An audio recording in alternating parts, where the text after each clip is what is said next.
మాట్లాడవే. మాకెవ్వరికీ తెలియకుండా కోర్టు నుంచి ఎక్కడికి వెళ్ళావు? నిన్నడిగితే చెప్పలేదు, ఈ రోజైనా చెప్పి తీరాలి.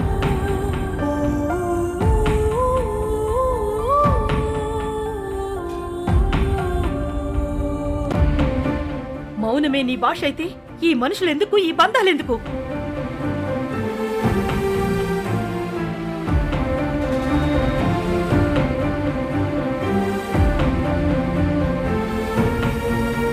తాళి కట్టినవాడు తప్పు చేశాడంటే నిలదీయొచ్చు, కానీ తను నిర్దోషని తేలేక కూడా నిలువునా దహించడం అనేది ఎవరు చెప్పిన న్యాయం? ఎక్కడ నేర్చుకున్న ధర్మం?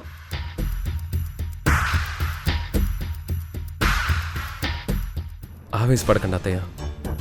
ఉష ఎక్కడికి వెళ్ళింది, ఏం చేసింది అన్నది ముఖ్యం కాదు. ఇప్పుడు దాని గురించి ఉషనిలా నిలదీయాల్సిన అవసరం కూడా లేదు.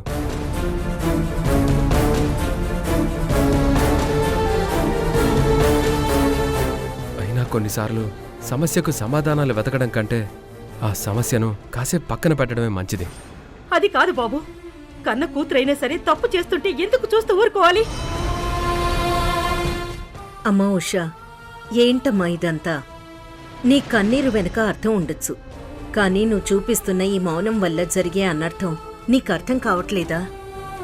కిరణ్ ఏ తప్పు చేయలేదని న్యాయస్థానం తీర్పునిచ్చాక కూడా నువ్వు ఇంకా వాణ్ణి శిక్షించటం ఎంతవరకు సమంజసమో నువ్వే చెప్పు.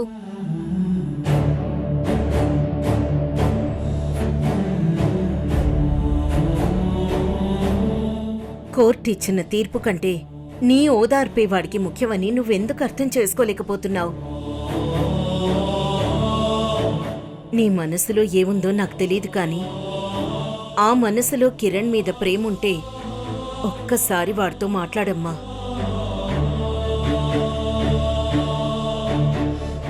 చూశారా అన్నయ్య, దాని మౌనం వెనుక ఉన్నది బాధ కాదు, భయంకరమైన మొండితనం. దీన్ని కొట్టి బుద్ధి చెప్దామా అంటే కడుపున ఒక ప్రాణాన్ని మోస్తుంది. బతికున్న మనుషుల మాటలు దీని చెవులకు ఎక్కడం లేదు. కనీసం నేను చచ్చాకైనా నా ఘోష వినిపించి నిజం చెప్తుందేమో.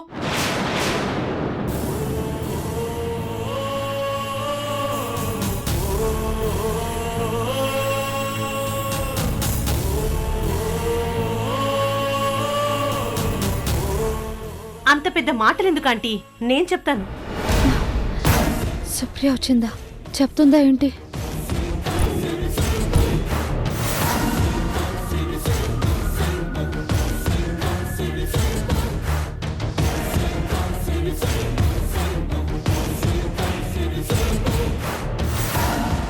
మీ అందరి ప్రశ్నలకి సమాధానాలు నేను చెప్తాను.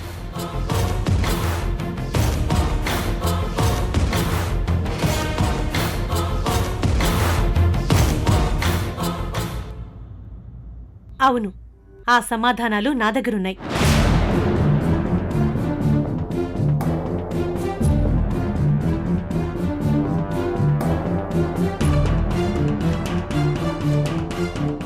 ఉషా, ఏంటే ఇది?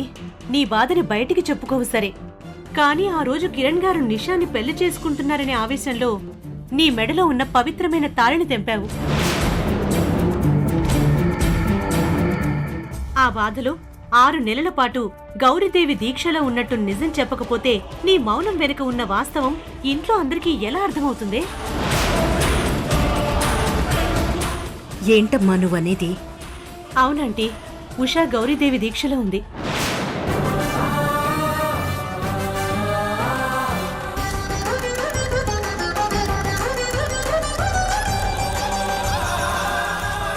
కానీ ఇన్ని రోజులుగా అడుగుతుంటే ఈ విషయం గురించి ఉష మాకెందుకు చెప్పలేదు?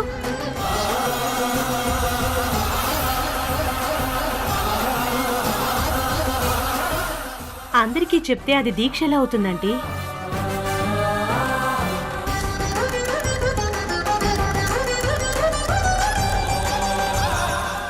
ఉషా చేస్తున్న ఈ దీక్ష గురించి మీకు తెలిస్తే తనని ఆపుతారని, తన బాధను చూసి మీరు తట్టుకోలేరని ఇన్ని రోజులు ఈ విషయాన్ని ఎవరికీ తెలియకుండా రహస్యంగా దాచిపెట్టింది.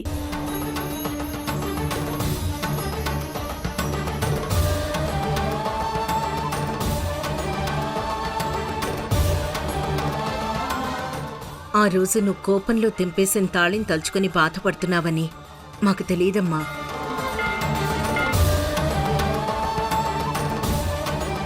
అయినా మొక్కంటే గుడికి వెళ్ళి ముడుపు కట్టడం అనుకున్నాను కానీ నీలాగా కట్టుకున్నవాడికి దూరంగా ఉంటూ కన్నీళ్లతో అభిషేకం చేయడమని ఇప్పుడే తెలుసుకున్నానమ్మా.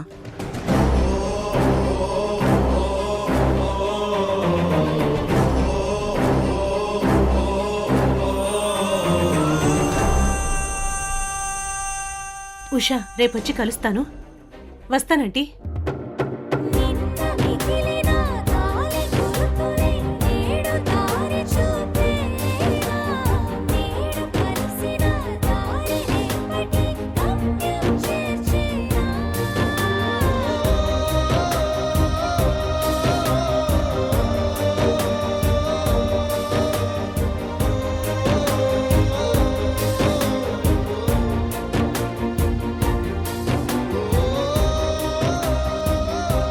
చూసావమ్మా, సమస్య ఎదురుగా ఉన్నప్పుడు అది కొండంత కనిపిస్తుంది, కానీ దాని వెనుకున్న కారణం తెలిసిన తర్వాత అది ఇలా మంచులా కరిగిపోతుంది. అవునండి, ఈ నిజం తెలిసాక ఇప్పుడు నా మనసు తేలిక పడింది.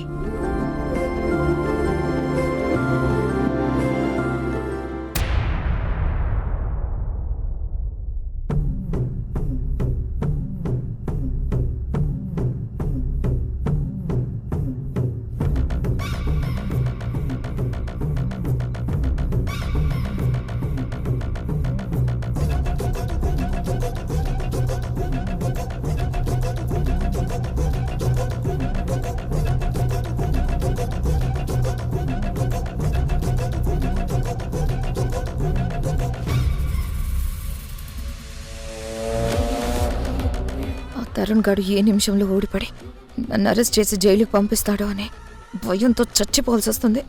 అయినా ఆ తరుణ్కి ఇప్పుడు నేను ఎందుకు భయపడాలి? నేను ఆల్రెడీ యాంటిసిపేటరీ బెయిల్ కూడా తెచ్చుకున్నాను కదా. ఏమో, ఆ తరుణ్ గాడిని నమ్మలేవు. కాలుకేస్తే వేలికేస్తాడు, వేలికేస్తే కాలుకేస్తాడు. ఏదో ఒకటి చేసి నన్ను అరెస్ట్ చేసి జైలుకి పంపించాలని చూస్తాడు. ఈ మేఘనాకి ఏంటైనది? వీళ్ళ నాన్న పదవి పోయినప్పటి నుంచి ప్రతిదానికి భయపడుతుంది. అంతేలే, తప్పు చేసిన వాళ్ళు ప్రతిదానికి ఇలా భయపడుతూ బతకాల్సిందే.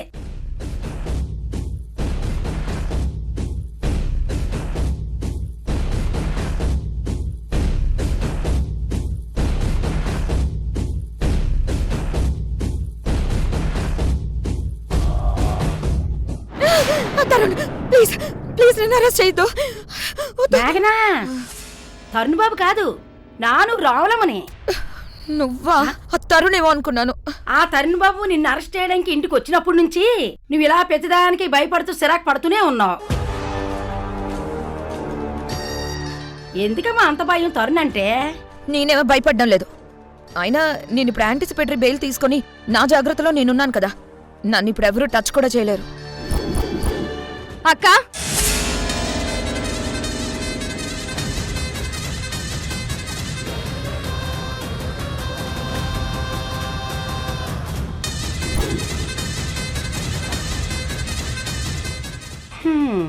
ఈ భూతం దగ్గరికి ఆ రాక్షసి కూడా వచ్చినది.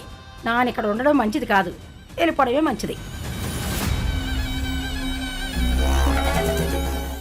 ఏంటి శైలా వచ్చావు? నువ్వు బెయిల్ సంపాదించుకున్నావు. ఇప్పుడు కిరణ్ జైలు సంగతి ఏంటి? నా కాపురం సంగతి ఏంటి? నీకోసం అది చేస్తాను ఇది చేస్తాను అని చాలా చాలా మాట్లాడావు కదా. ఇప్పుడేం చేస్తావో చెప్పు. ముందు నుంచి నీకు జాగ్రత్తలు చెప్తున్నా, అవి పట్టించుకోకుండా నువ్వు ఫెయిల్ అయిపోయి నా మీద విరుచుకు పడుతున్నావు. అలా రివర్స్ గా మాట్లాడతావేంటి? ఇంకేం చేయను, నా ప్రాబ్లమ్స్ నాకున్నాయి. మధ్యలో నీ గురించి పట్టించుకునే తీరిక ఓపిక నాకు లేవు. నీ ప్రాబ్లమ్స్ నీకున్నప్పుడు నాకేదో చేస్తానంటూ నాకెందుకు మాటిచ్చావు? నేనేదైనా చేయగలను అని ఓవరాక్షన్ ఎందుకు చేశావు? ఏయ్, ఏంటి నా మీదే నోరులేస్తుంది?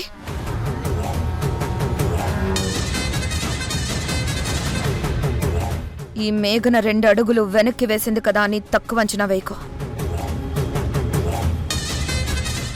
నేను 2 అడుగులు వెనక్కి వేసింది 10 అడుగులు ముందుకు దూకడానికని నీకు ముందు ముందు తెలుస్తుంది. ఇదిగో ఈ సోది కబుర్లు చెప్తూనే ఇన్నాళ్ళు నడిపించావు. నువ్వు పొడిచింది లేదు, సచ్చింది లేదు. నిన్ను నమ్ముకుని కుక్క తొక్క పట్టుకుని గోదావరి ఈదినట్టుంది నా పరిస్థితి.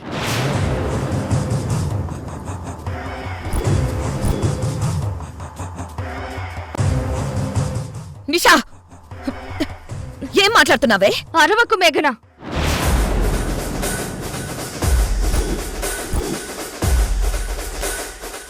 నీ తాటాకు చప్పుళ్ళకి ఇక్కడెవ్వరూ భయపడరు. మీ నాన్న అధికారాన్ని అడ్డం పెట్టుకుని నువ్వేదో పొడి చేస్తావు అనుకుంటే మీ నాన్నేమో పదవీ పరపతిని కోల్పోయి మూలను కూర్చున్నాడు.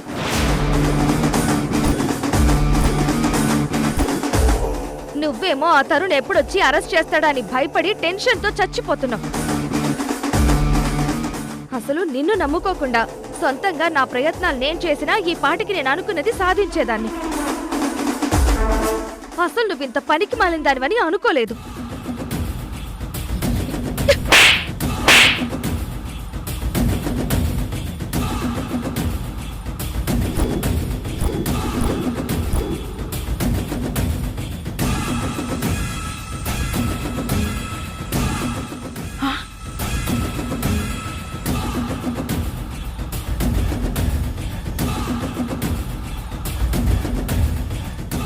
నన్నే కొడతావా?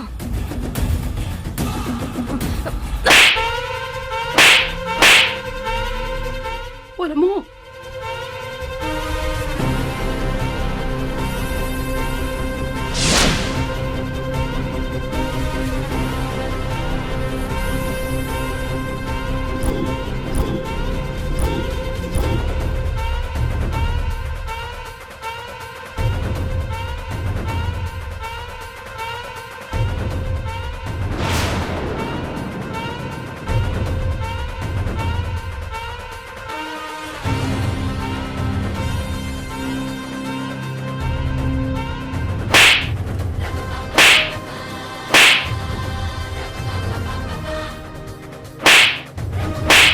అమ్మో,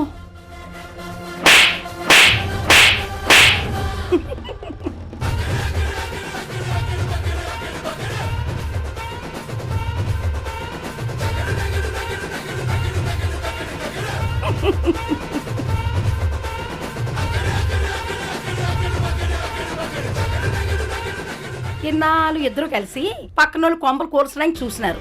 ఇప్పుడు అది కుదరపోయేసరికి కొప్పు కొప్పు పట్టుకొని కొట్టుకుంటున్నారా?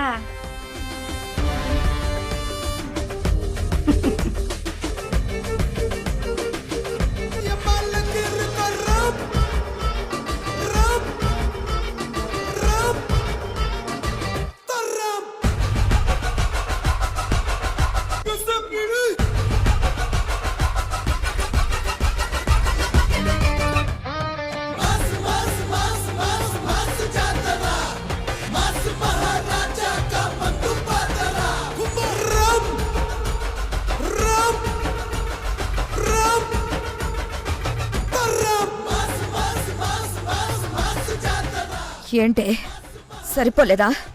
ఇంకా అలా చూస్తున్నావు? ఈసారి వచ్చినప్పుడు మళ్ళీ నీ అంత చూస్తాను. ఏ పోవే. పోతాను.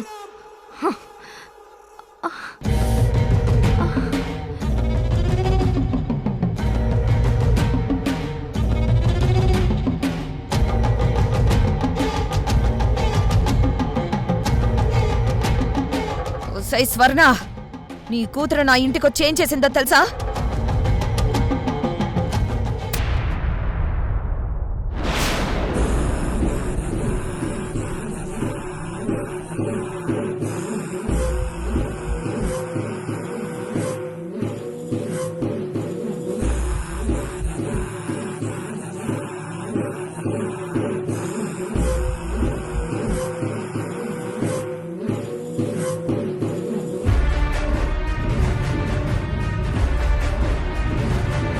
కిరణ్, కిరణ్, కిరణ్, కిరణ్, కిరణ్, కిరణ్, కిరణ్. నిషా, ఏంటి అరుపులు? ఎందుకొచ్చావు మళ్ళీ ఇంటికి? ఎందుకొచ్చానో నీకు తెలీదా? లేక తెలిసే అడుగుతున్నావా? నేను నీకోసం వచ్చాను. నీకోసం మాత్రమే వచ్చాను. నిన్ను ఎలాగైనా నా వాణ్ణి చేసుకోవాలని, నా సొంతం చేసుకోవాలని వచ్చాను. నోర్మోయ్, మనిషికో మాట గొడ్డుకో దెబ్బ అంటారు. అసలు నీకెలా చెప్పాలో నాకు అర్థం కావడం లేదు. నువ్వు నన్ను మనిషి అనుకున్నా ఏమనుకున్నా నాకేం బాధ లేదు. నాకు కావాల్సింది నీ ప్రేమ. పిచ్చి పిచ్చిగా మాట్లాడక నిషా. అసలు ప్రేమ అంటే ఏంటో తెలుసా నీకు? ప్రేమ విలువేంటో, దానికున్న గొప్పతనం ఏంటో తెలుసా నీకు? తెలుసు కాబట్టే నువ్వెంత కాదంటున్నా నిన్నే ప్రేమిస్తూ పిచ్చిదాల్లా నీ చుట్టూ తిరుగుతున్నాను. నీది ప్రేమ కాదు, పంతం. నన్ను సొంతం చేసుకోవాలనే పంతం, నీ మాట నెగ్గాలనే పంతం. ఆ పంతంతోనే ఇదంతా చేస్తున్నావు. ఈ పంతంతోనే నీ జీవితాన్ని నాశనం చేసుకున్నది కాక నా జీవితాన్ని కూడా నాశనం చేస్తున్నావు. ప్రేమ అంటే ఔషధి. ఒక మనిషిని మనసారా ప్రేమిస్తే ఆ మనిషి సంతోషం కోసం ఏం త్యాగం చేయడానికైనా తను సిద్ధపడుతుంది. ఒక్క మాటలో చెప్పాలంటే ప్రేమకి మరో పేరు ఉష, మరో రూపం ఉష. ఆపు కిరణ్, ఆ ఉష పేరు వింటేనే నాకు కంపరంగా ఉంది. నేనిష్టపడ్డ నిన్ను తన సొంతం చేసుకుంది. నేను కలలు కన్న జీవితంలోకి తనొచ్చి నా కలల్ని నాశనం చేసింది.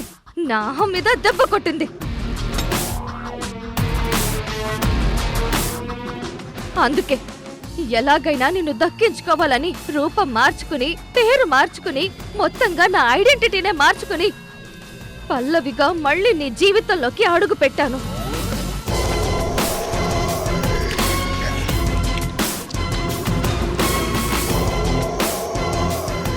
సంగీతంలో నీకు సహాయం చేస్తున్నట్టుగా నటిస్తూ నీకు దగ్గరయ్యాను.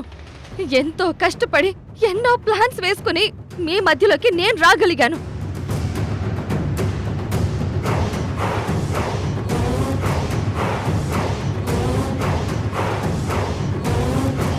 ఆల్బమ్ పేరుతో నిన్ను నా వెంట తిప్పుకుంటూ నీకు తెలియకుండా నిన్ను చెడు అలవాట్ల వైపు నడిపించాను.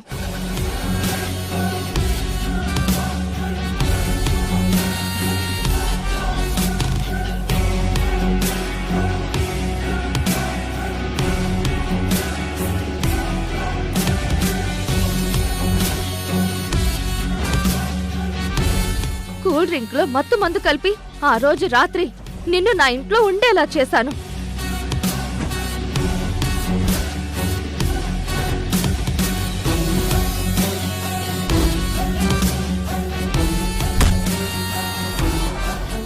ఆ రాత్రి మన మధ్య ఏం జరగకపోయినా నేనే నాటకవాడి మన మధ్య తప్పు జరిగినట్టుగా క్రియేట్ చేశాను.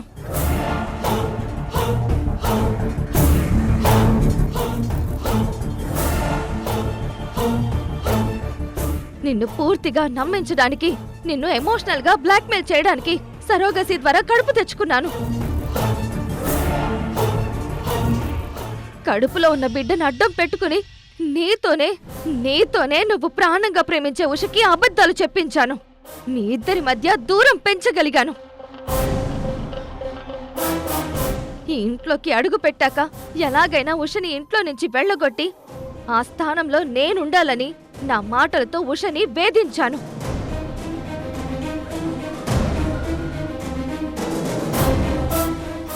ఎన్ని చేసినా ఉష భరిస్తూ ఉండేసరికి సూసైడ్ నాటకమాడి నీ చేతులతోనే నా మెళ్ళో తాళి కట్టించుకునేలాగా మాట తీసుకున్నాను.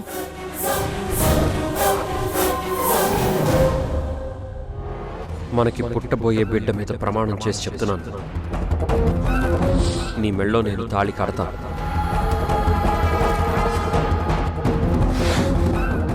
అప్పటి వరకు అంతా నా ప్లాన్ ప్రకారమే జరిగింది. కానీ చివరి నిమిషంలో నా ప్లాన్స్ అన్ని బెడిసి కొట్టి నేను నిషానన్న నిజం బయటపడి మన పెళ్లి ఆగిపోయింది. అయినా నేను ఆశ వదులుకోలేదు. కడుపులో ఉన్న బిడ్డను అడ్డం పెట్టుకుని నీకు మళ్ళీ దగ్గరవ్వాలని చూశాను. నేను ఇన్ని చేసింది మాత్రం నీకోసమే కిరణ్. ఇప్పటికైనా నా ప్రేమ నొప్పుకో, నన్ను నీ దాన్ని చేసుకో. నిన్ను రాజుని చేస్తాను. నా ఆస్తి మొత్తం నీ కాళ్ళ దగ్గర పెడతాను. ఒప్పుకో కిరణ్, ఒప్పుకో. నిషా ఆపో.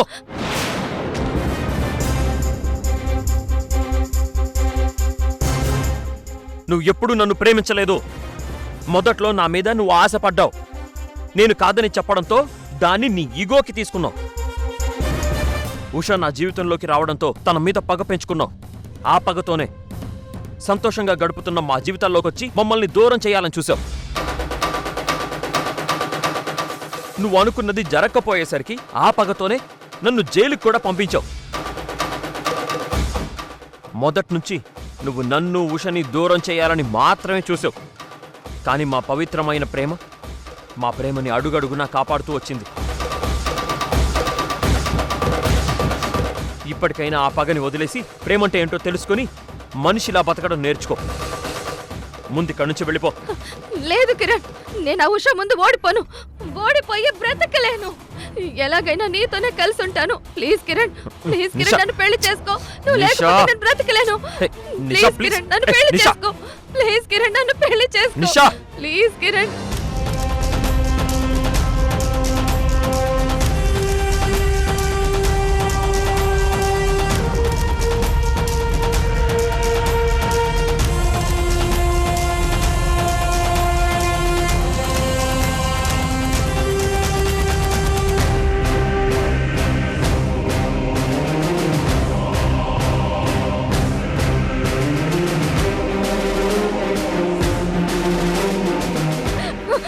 రేయ్, చెప్తుంటే అర్థం కాదా నీకు?